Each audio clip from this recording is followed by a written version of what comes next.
Welcome to the Deep Dive. Great to be here. Today, we're digging into Zscaler's fourth quarter results for fiscal year 2025. We've got the earnings call, the investor materials. Yeah, plenty to chew on. Our goal, really unpack how they finished the year, what signal for the future, and maybe try to figure out that interesting market reaction. You know, the initial jump and then the fade. Right. That's always a bit of a puzzle, isn't it? When the numbers look good, but the stock action is mixed. Exactly. Okay, so let's unpack this. So starting with the headlines, Zscaler put up some pretty solid numbers. They did. Non-GAAP EPS came in at 0.89 cents. Which was, what, 9 cents above consensus? Yeah. So a comfortable beat there? Yeah, their 980 was the estimate. And revenue also beat expectations. $719.2 million, right? That's a solid 21% year-over-year increase. Mm-hmm. And the big milestone. Ah, yes, ARR. Annual recurring revenue. Crossed $3 billion. That's a significant threshold. Definitely. Up 22% year over year. So on the face of it, strong stuff. Absolutely strong figures. Yeah. But, connecting back to that market reaction, what's fascinating here is even with these numbers, the stock's performance after the initial guidance suggests investors are doing some nuanced thinking. You mean weighing things like valuation? Exactly. Valuation, maybe some broader macro concerns, recent news, weighing all that against what is undeniably strong operational execution. It really shows that even great numbers aren't always enough on their own, right? Context matters. Totally, especially in this market environment. Okay, so beyond the headlines, the underlying strength looked pretty good too. Calculated billings, for example. Huge number there, $1,202.3 million. Which is what, a 32% year-over-year jump? That's quite an acceleration. It really is. And deferred revenue kept pace too, up 30% year over year to almost $2.5 billion. So if we connect that to the bigger picture, what do those strong billings and deferred revenue numbers really tell us? Well, they're essentially forward-looking indicators, right? They suggest a really healthy pipeline of future revenue. So it's not just about Q4, it's about the momentum going forward. Precisely. It speaks volumes about their sales execution and customer commitment. Plus, look at the operational leverage. Yeah, the operating margin was impressive. Highest ever, actually, 22.1%. And that's expanded, what, over 1,000 basis points since early fiscal 23? That's right, over 10 percentage points. It really underlines the efficiency baked into their SaaS model. And free cash flow looked healthy too. Yeah, $171.9 million, about 24% of revenue. Strong. And for the full fiscal year, 2025, they hit that rule of 50. Which is always a great benchmark to see.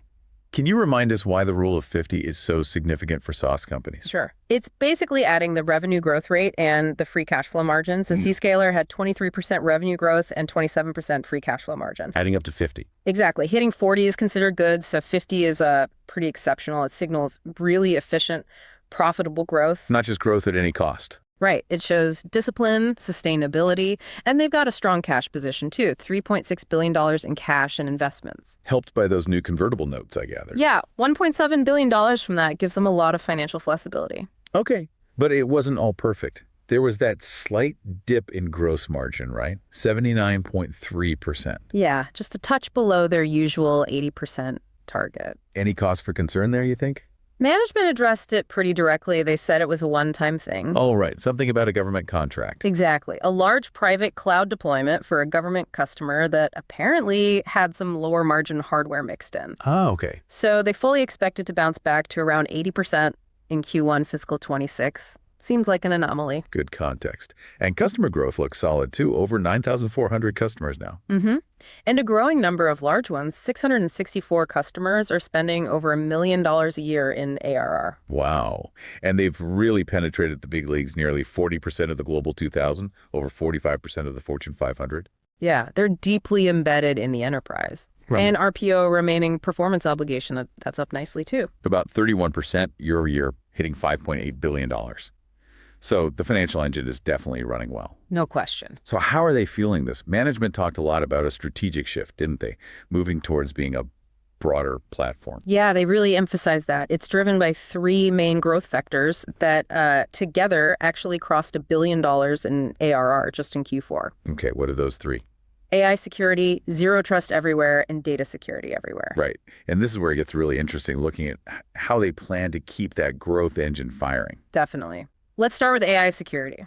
They're tackling the massive boom in AI and machine learning traffic head on. I saw a crazy stat on that AML traffic, up 500% on their cloud in the last year. Yeah, staggering growth. So their solutions, like AI Guard, are designed to secure those new AI applications. Against things like model jailbreaking and prompt injection. Basically stopping people from tricking the AI, right? Exactly. Protecting the models and the data they access. And then there's their agentic operations portfolio. For SecOps and IT ops. Right. Using AI for automation and security and IT operations. They expect that to hit $400 million in ARR in fiscal 26. That's a significant bet on AI-driven automation. It is. And a big piece of this puzzle is the Red Canary acquisition. Ah, yes. That just closed August 1st. About $675 million in cash.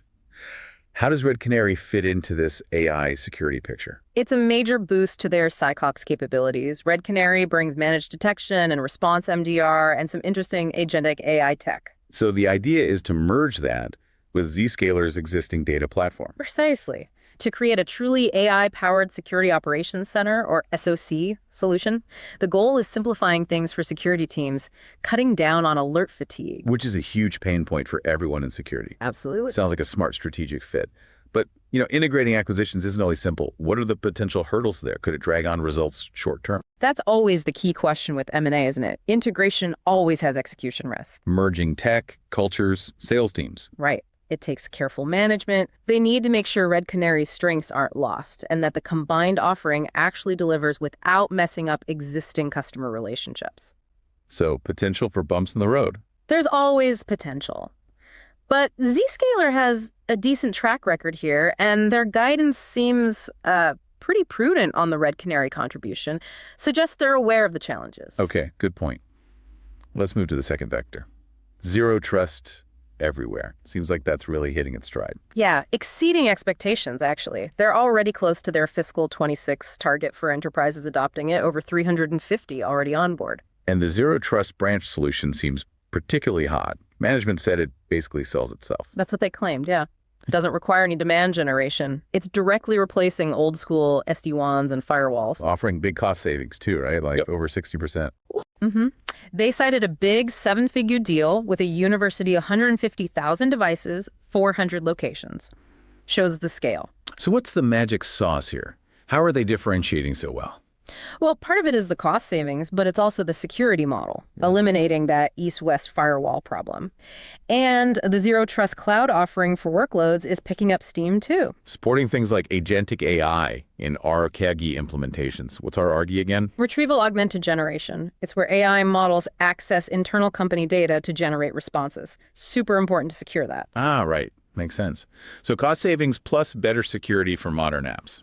That's the pitch, and it seems to be working. Okay, and the third vector, data security everywhere. That's growing nicely, too. Hit about $425 million in ARR.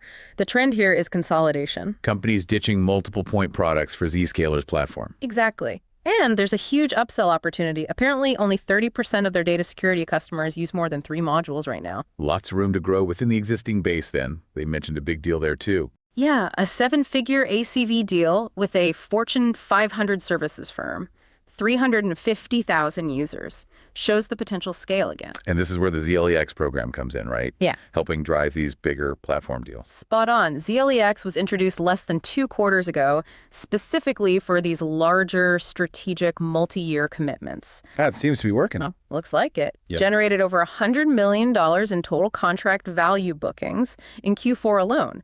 That's over 50% growth from Q3. Impressive ramp up. Yeah. They gave an example, an 8-figure TCV deal, where the customer went from 14 modules to 19. And that resulted in? Over a 100% increase in ARR from that single customer. So yeah, ZLEX seems to be a key enabler for landing these big platform wins. Makes sense.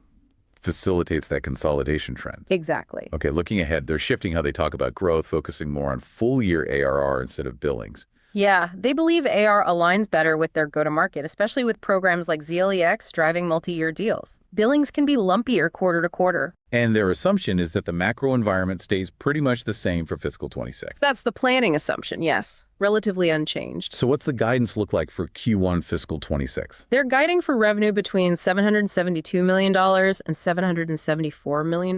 That's about 23% year-over-year growth. And non-GAAP EPS? In the range of $0.95 to $0.96. Okay. And for the full fiscal year 2026? Revenue guidance is $3.265 billion to $3.284 billion. ARR guidance is $3.676 billion to $3.698 billion.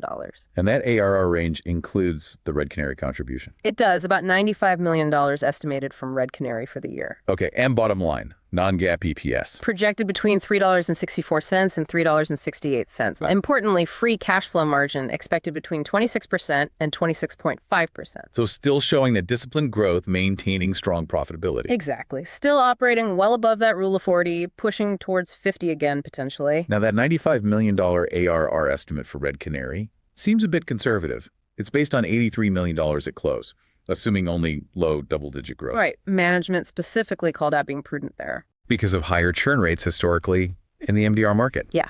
Managed detection and response as a standalone service can sometimes see higher churn than platform-based security. But doesn't Zscaler's whole platform approach kind of change that dynamic? Integrating Red Canary, upselling, shouldn't that make it stickier? That's precisely the strategic bet they're making. That's the goal. Right. By embedding Red Canary's capabilities into the broader Zero Trust platform, offering that unified AI-powered SOC. You reduce the reasons for customers to churn, right? Yeah. Fewer vendors, tighter integration. Exactly.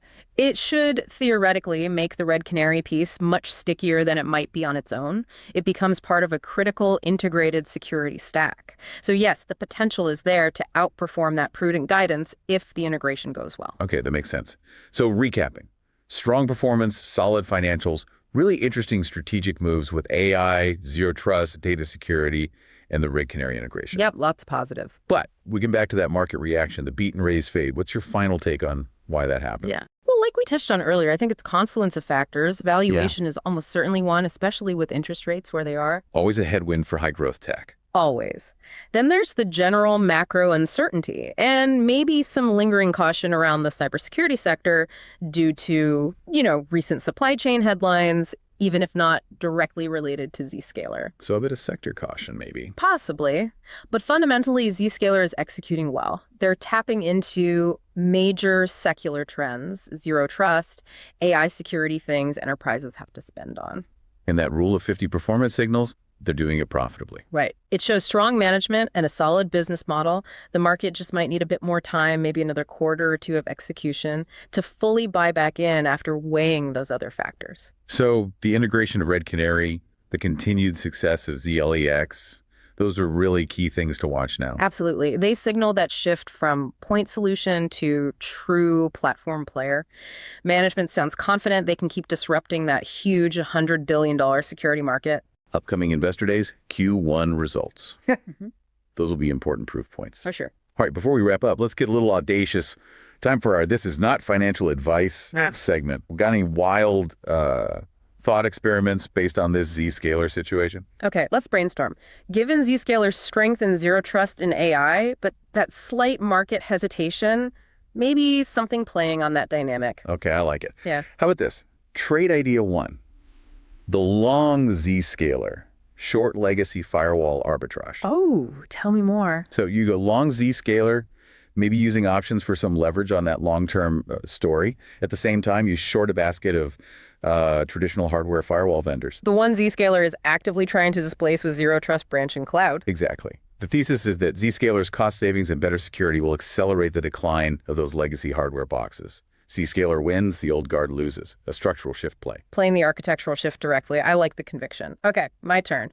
Trade idea two, the AI guardrails growth leveraged buyout. This one's a bit out there. Oh. You take your long position in Zscaler, maybe a bit smaller. Then you identify a handful of really small, niche AI security startups hyper-focused on securing models, prompts, agent communications. The kind of tech Zscaler is building or might acquire. Precisely. And you use projected gains from your Zscaler position, hypothetically, of course, to sort of acquire tiny stakes in these startups yourself, creating your own mini AI guard portfolio alongside Zscaler. So you're betting on Zscaler driving the overall AI security market and trying to front-run potential M&A targets or capture hyper-niche growth. Kind of. It's a bet on both Zscaler's platform integration ability and the broader AI security space exploding, creating opportunities for both organic and inorganic growth winners. Highly speculative, obviously. Definitely audacious. Love it. Okay, so to wrap things up for you today, Zscaler delivered a robust Q4 fiscal 25. Beat expectations on revenue and EPS, crossed that $3 billion ARR mark. Strategically, they're really focused on those three growth pillars: AI security, zero trust everywhere, and data security everywhere. Fueled by platform innovation and key moves like acquiring Red Canary and leveraging the ZLEX program for bigger deals. Right. And while the market's immediate reaction was a bit muted, the guidance for fiscal 26 looks solid, emphasizing profitable growth. The fundamental story shifting to a comprehensive zero-trust platform seems intact and positioned them well in a fast-changing cybersecurity world. Agreed. Lots to watch going forward. As always, please remember, this discussion was purely for informational purposes. It is absolutely not financial advice. Definitely not. Please do your own thorough research and due diligence before making any investment decisions. Thanks so much for tuning in to the Deep Dive. We always appreciate your feedback and insights. See you next time.